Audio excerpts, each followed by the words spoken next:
Merhaba sevgili arkadaşlar, yeni videoma hoş geldiniz. Elimde şöyle plastik bir saksı var. Ben buna toprak görünümü vermek istiyorum. Bu şekilde kullanmaktansa toprak saksı görünümünde olması daha hoşuma gidiyor. Bu saksıyı 1 milyoncularda gayet rahat bulabilirsiniz. Umarım sizler de beğenirsiniz. Gelin şimdi hep birlikte yapalım. Bittiğinde ise içine taş kaktüslerimi dikmeyi düşünüyorum. Böyle sıradan görünümlü bir saksıdan ziyade toprak görünümlü bir saksıda taş kaktüsler daha güzel duracaktır. Şimdi boyalarım turuncu, kırmızı ve kahverengi. Hemen karşıma da toprak bir saksı koydum. Ona benzetmek için. Bakalım nasıl olacak. Şimdi boyamaya başlayalım. Biraz turuncudan alacağım. Önce deneme yapacağım için fazla almayacağım boyadan. Çok az alıp üzerine diğerlerinden de ekleyeceğim.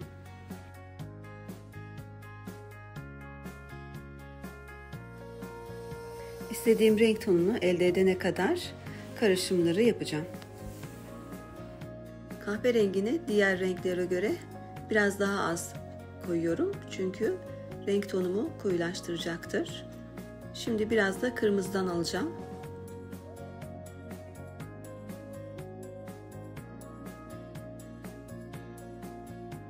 Evet. Şimdi karıştıralım bakalım. Şu an yuvarlak fırçamı aldım. Bakalım ilk önce bununla deneyeceğim. Nasıl olacak? İyice karıştırıyorum. Renkler birbirine iyice karışsın diye. Bu ton iyi gibi. Arkadaşlar videoyu atlamadan izlerseniz detayları da kaçırmamış olursunuz. Fırçamın ucu bu şekilde. Önce bununla deneme yapacağım. Olmazsa elimde pompon fırçam var. Pompon fırçam da şu şekilde. Bununla boyaya batırıp darbeler şeklinde, küçük küçük dokunuşlar şeklinde boyayı yapacağım. Yalnız önce boyama ne katacağım? Pürüzlü bir görünüm elde etmek için karbonat katacağım. Çok fazla katmamaya dikkat edelim. Boyayı koyulaştırıyor. Karbonatı az koyarsanız yüzey daha az pürüzlü olacaktır.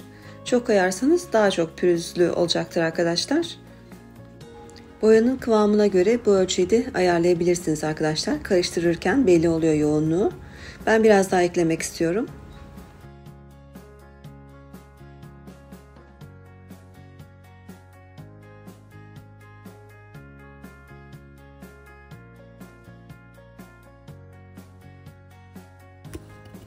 Evet, ilk denememizi yapalım bakalım.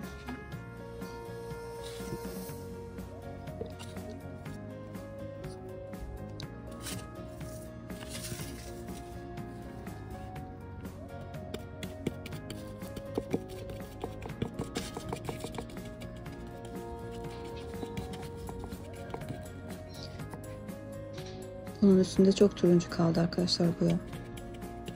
Ben buna biraz daha kahverengi ekleyeyim. Biraz kahverengi ekledim. Aslında buradan bakınca boya toprak rengine yakın duruyor ama plastik saksının üstünde daha açık bir renk aldı.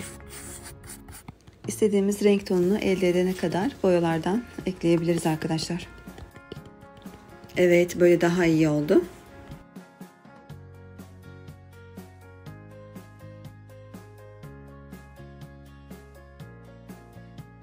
Ben bunu pompon fırçayla devam edeceğim. Daha rahat olacak.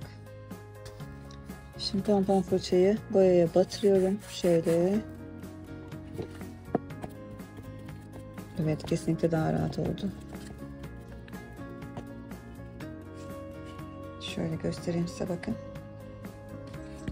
Şöyle de yedirelim.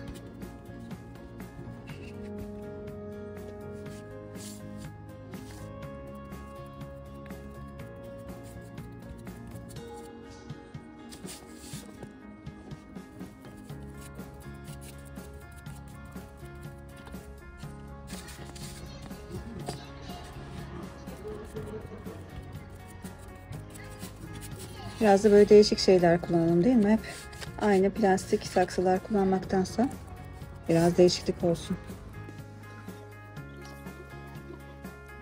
şimdi boyayı biraz daha arttırıp tekrar karbonat koyayım. Boyayı çoğaltayım arkadaşlar.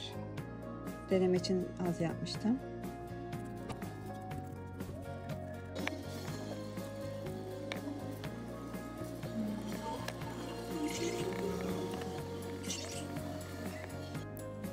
Şimdi bu boyama işlemi bittikten sonra, boya da kuruduktan sonra üzerine küf efekti vereceğim arkadaşlar. Böylelikle biraz daha eskimiş toprak bir saksı olacak. İşlemin bu aşaması bitmek üzere arkadaşlar. Bir de alt tabağını boyayacağım. Sadece kenarlarını, iç tarafını boyamayacağım. Ona gerek yok. Evet, boyam bu arkadaşlar. Eskitme pudrası olarak geçiyor. Bunu küf efektinde kullanıyorlar. Bakalım bu saksıda deneyeceğim.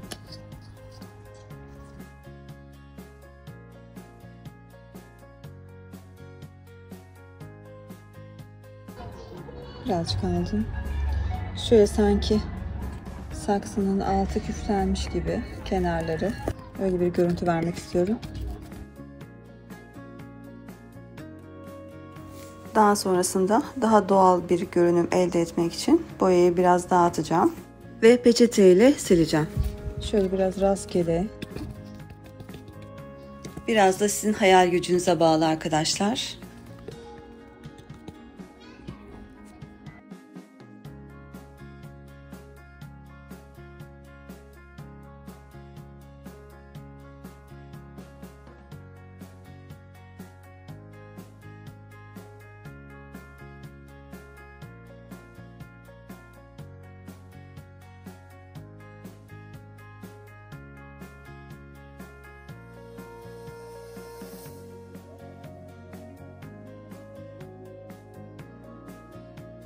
Şimdi önce peçeteyle silmeyi deneyeceğim.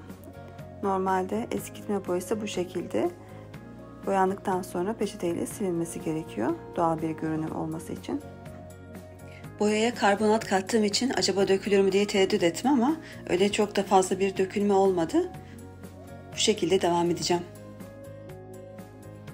Evet, bu şekilde de oldu. Çok dökülmeler olmadı karbonatta. Çünkü hafif hafif silmeyi denedim.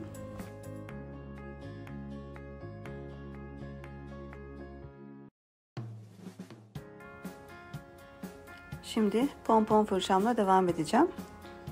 Siz de eğer bu işlemi yaparsanız bir sünger parçasıyla yapmanızı tavsiye ederim arkadaşlar. Ya da pompon fırçanız varsa onunla da yapabilirsiniz.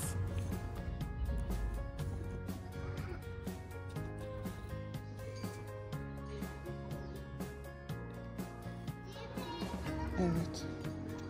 Yukarıya da birazcık. Şöyle.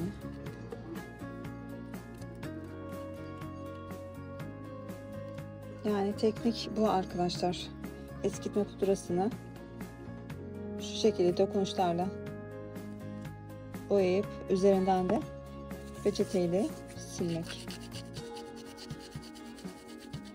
Böyle daha doğal bir görünüm elde edebilirsiniz. Arkadaşlar saksı boyamam bitti. Nasıl görünüyor? Güzel olmuş mu arkadaşlar? Tam benim aslında istediğim görünümde oldu. Küflenmiş, eskimiş bir toprak saksı gibi oldu. Şimdi ben buna taş kaktüslerimi ekeceğim arkadaşlar. Toprağını koyup geleyim. Onu da hep beraber yapalım.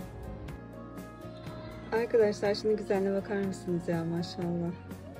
Çiçek açmış. Çok tatlı değil mi? Bir tanesi de açmak üzere. Maşallah. Taşlar, kayalar arasından bile Allah diledi mi böyle güzellik çıkartıyor.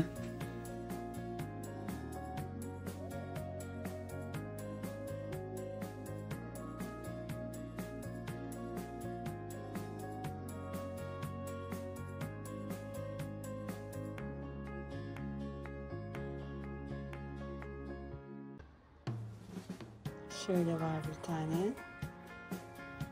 Yavruları var kenarlarında.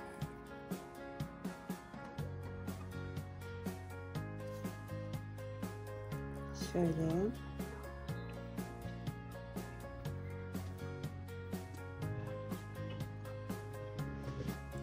Bakın bu da çiçek açmak üzere.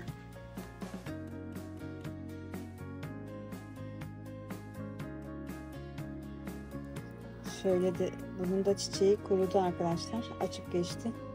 Üstünde kaldı mı? Alsam mı acaba? Neyse biraz daha dursun. Kayalıklar arasında, taşlar arasında yetiştiği için biz de taş koyalım bakalım. Aranjman süslemelerinde de bu şekilde yapıyorlar.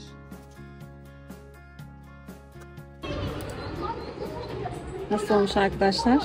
Valla benim tam istediğim gibi oldu mu? İnşallah siz de beğenmişsinizdir. Yorumlarınızı yazarsanız sevinirim. Merak ediyorum açıkçası beğendiniz mi diye. Böyle bir saksı balkonunuzda farklı bir hava verecektir. Siz de yapmak ister miydiniz? Gerçekten merak ediyorum yorumlarınızı. İzlediğiniz için çok teşekkür ederim. Çiçeklerle dolu farklı bir videoda tekrar görüşmek dileğiyle. Eğer kanalıma abone olup beni desteklerseniz çok sevinirim. Sevgiyle kalın. Hoşça kalın.